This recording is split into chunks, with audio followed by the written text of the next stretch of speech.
Donc bonsoir, je suis Erwin Avallone.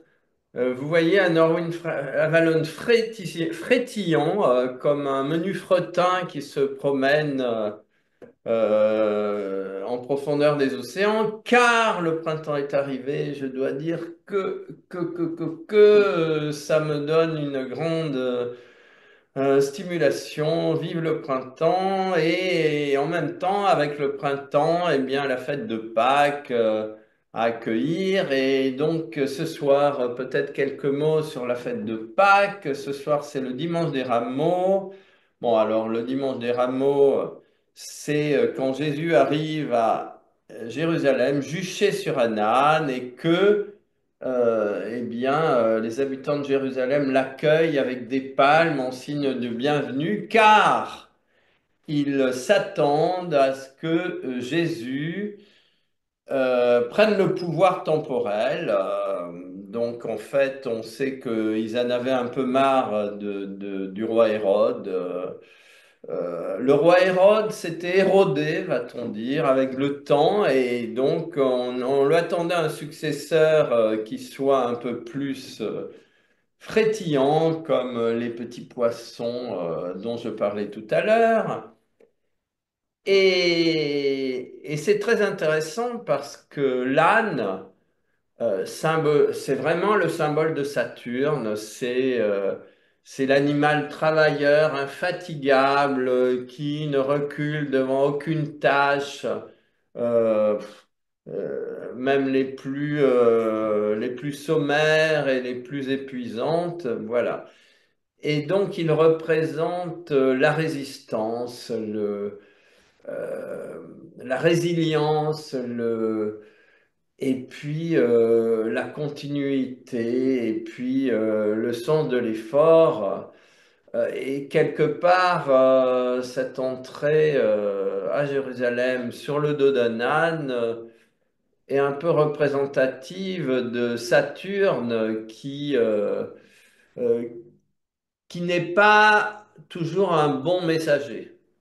C'est souvent le messager des moments difficiles. Et puis, bon, bah, la semaine se continue et euh, on arrive au jeudi saint, le lundi, le mardi, le mercredi. Bon, ce sont des petits épisodes mineurs. Et le jeudi saint, eh bien, il y a la rencontre de Jésus avec les apôtres. Et ça commence par le lavement des pieds. Alors, le lavement des pieds, c'est quelque chose de magnifique, d'extraordinaire, de fantastique, parce que les pieds sont liés à la bonté. Et ça, si vous voulez, c'est une expérience euh, absolument essentielle, parce que on se demande pourquoi il lave les pieds des disciples, mais il y a une raison bien spécifique. Si vous voulez, les disciples ont été préparés pendant tout le ministère de Jésus à recevoir le Saint-Esprit. Mais c'est-à-dire quelque part à accéder à l'inconscient universel qui leur permettra de parler en langue, de faire des miracles et d'être les continuateurs de l'œuvre de Jésus et les propagateurs surtout. Mais il y a un élément essentiel, c'est que le Saint-Esprit ne descend dans la conscience humaine que quand la lumière et la force de vie et l'amour, bien sûr, les trois piliers de la révélation qui sont la vie, la lumière et l'amour, que quand ils sont manifestés jusqu'à la dernière cellule de l'être humain. Et en fait, ces dernières cellules se trouvent dans les pieds. Les pieds sont les organes les plus méconnus, je vais pas dire méprisés, non, je n'irai pas jusque-là, mais les plus ignorés. Et pourtant, c'est eux qui soutiennent en permanence le corps humain, un peu comme l'âne. qui soutient un peu tous les fardeaux pour aider les autres et qui n'est jamais reconnu pour les efforts qu'il fait. Ben, c'est un peu la même chose pour les pieds. Et comme les pieds sont ignorés, eh bien, ils vont être les derniers à recevoir l'onction grâce à laquelle l'Esprit Saint peut descendre sur l'être humain. Et c'est une des raisons pour lesquelles laver les pieds de quelqu'un avec conscience, c'est vraiment en même temps faire acte d'une extrême humilité, mais le message à retirer de cette aventure, bien sûr, il y a l'humilité de Jésus lavant le pied des disciples, mais surtout, c'est une des dernières actions de Jésus envers ses disciples pour préparer la descente du Saint-Esprit à eux lorsque le moment sera venu. Et voilà, et donc c'est extrêmement puissant. Et si vous voulez, dans le travail que je préconise avec les cellules, eh bien, c'est la même chose. C'est-à-dire que c'est nous qui éveillons les cellules à l'énergie divine. Et en fait, il s'agit de faire descendre cette conscience de l'amour infini à travers toutes les cellules et tous les organes du corps jusqu'aux pieds. Et c'est quand les pieds sont à leur tour révélés à cette trinité divine que sont l'amour, la vie et la lumière, que le Saint-Esprit peut descendre dans notre conscience, jusque dans notre corps et nous permettre de réaliser on va dire, quelques petites prouesses un peu en dehors des sentiers battus. Enfin, voilà, voilà, voilà. Et donc, c'est un événement majeur, bien qu'il soit forcément considérablement sous-estimé, puisque les pieds le sont. Donc, le lavage des pieds est forcément sous-estimé. Et puis, nous avons aussi, on va dire, le feu d'artifice de la rencontre, qui est l'ultime scène. Et là aussi, on peut se demander qu'est-ce que Jésus va donner à manger aux disciples. Lui qui a réalisé la multiplication des pains, la multiplication des poissons, qu'est-ce qu'il a mis comme multiplication d'énergie dans le dernier repas qu'il va partager avec les disciples? Voilà. Donc ça, évidemment, je suis sûr que Leonardo da Vinci avait une idée là-dessus quand il a peint la Sainte Seine qui se trouve à Milan. Et chose extraordinaire, j'étais au Portugal il y a un mois. Et je vais chez un antiquaire et je trouve une représentation merveilleuse un moulage d'une représentation de la Sainte Seine fait par un artiste espagnol du XVIe siècle. Un truc merveilleux que bien sûr j'ai acheté et amené dans ma maison lusitanienne. Et voilà, donc il y a forcément, si vous voulez, un symbole beaucoup plus puissant que celui qu'on attribue aux choses quand il s'agit de haute magie et de haute liturgie. Voilà. Et puis on a la trahison de Judas. Et là, c'est extrêmement intéressant aussi parce que dans le christianisme, bien sûr, le nombre 13 va être un nombre euh, négatif. On va éviter d'être très à table, vu que le 13e trahit les autres.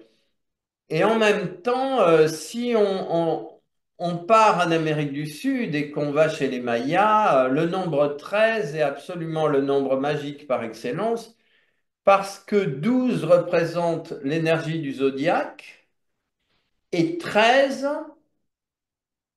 le nombre 13, c'est ce qui permet de sortir de la reproduction infinie des mêmes mouvements et de franchir un escalier et de recommencer, on va dire, cette spirale du 12, cette spirale zodiacale du 12 à un niveau supérieur, et c'est ainsi que se crée le vortex. Alors, donc en fait, chez les Mayas, 13 est un nombre sacré. Et en fait, on pourrait dire que ça ne contredit pas du tout l'épisode du jeudi saint, parce que euh, s'il faut impérativement que la mort et la résurrection, la crucifixion et la résurrection aient lieu, eh bien, c'est un événement majeur, là aussi, et, euh, et c'est bien le 13 qui, par la trahison,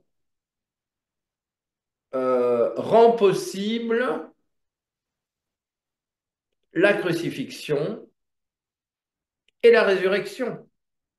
Donc, si vous voulez, c'est grâce au 13e qu'ont lieu tous les épisodes successifs. Donc, la question est de savoir si le 13 est vraiment négatif ou s'il est l'élément supplémentaire indispensable pour permettre, on va dire, que le vortex de la résurrection puisse enchaîner celui de la crucifixion. Voilà. Donc, bien sûr, la question reste posée. Voilà. Et donc, et après, on arrive au vendredi.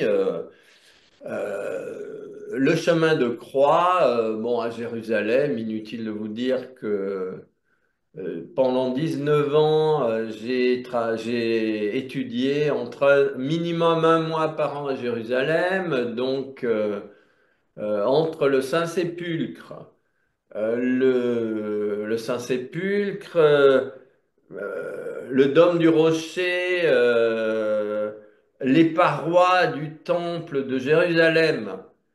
Parce que si vous avez le mur des lamentations, où tous les gens vont prier, qui est censé être un résidu des parois du temple de Jérusalem, mais euh, en entrant dans la vieille ville, euh, vous passez une porte et le mur continue. Mais là, il n'y a strictement personne. Et donc moi, j'allais régulièrement méditer à cette partie du mur où il n'y a personne, avec la possibilité de mettre mes mains dessus et en fait de basculer dans cette histoire extrêmement ancienne et d'aller communier avec les mémoires de ce temple sur lequel il y aurait beaucoup à dire, mais dont certains disent qu'il était la réplique du temple de Luxor.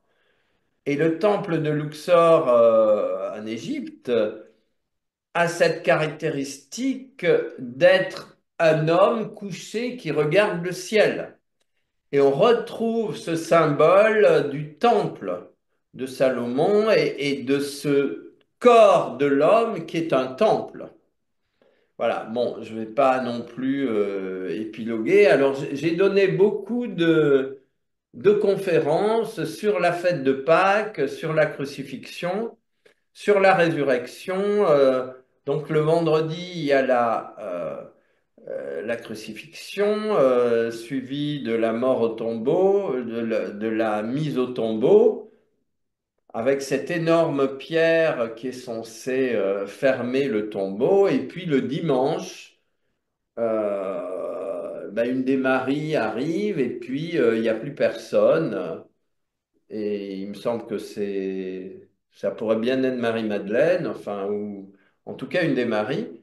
Et Et c'est là que elle aperçoit, elle reconnaît Jésus, mais qui est encore dans une forme éthérique. Et c'est le lundi que le corps de Jésus est rematérialisé suffisamment pour que les disciples puissent le reconnaître vraiment. Et là aussi, c'est un grand mystère et c'est le grand mystère du corps éthérique sur lequel il y a tellement, tellement, tellement de choses à dire et qui est l'intermédiaire entre le visible et l'invisible, entre le monde physique et le monde spirituel. Voilà, donc pareil, il y a pas mal de commentaires à faire, mais vous les trouverez dans d'autres conférences. Voilà, mais donc en ce qui nous concerne, eh bien, le travail peut-être ces jours-ci, dans les 3 jours qui viennent, je vous invite à vraiment vous occuper de vos pieds, aussi extravagant que cela puisse paraître. Et vraiment dans cette optique d'humilité, vraiment euh, quand on prend la douche, bala bala bala, on s'occupe de tout et les pieds souvent on les oublie. Non, non. Là, vraiment, centrez votre attention sur les pieds et, euh, et je vous invite vraiment dans votre travail sur les cellules, à faire en sorte que les cellules remercient les pieds. Vraiment pour le soutien qu'ils leur apportent en permanence, qu'ils nous apportent. Et ça, je pense que ça peut être un travail très intéressant à faire pendant ces 3 jours. Et puis, et peut-être partager un repas avec les êtres qui vous sont le plus chers, peut-être jeudi, peu importe l'heure, de façon à communier dans l'amour avec cet événement qui est, on va dire, commémoré le jour de Pâques. Voilà, et puis après, euh, voilà, et puis le samedi, le dimanche, je veux dire, et le lundi, vraiment travailler sur notre résurrection cellulaire, c'est-à-dire sur la capacité de régénération absolument extraordinaire qui se trouve dans nos cellules et que la résurrection du Christ a rendu possible ou a mis en lumière encore plus. Voilà, à chacun d'interpréter comme il le souhaite ces événements. Voilà, donc je vous remercie infiniment. N'hésitez pas à partager et puis à mettre un pouce en l'air pour, on va dire, inviter à ce que ce travail se diffuse. Je vous remercie infiniment.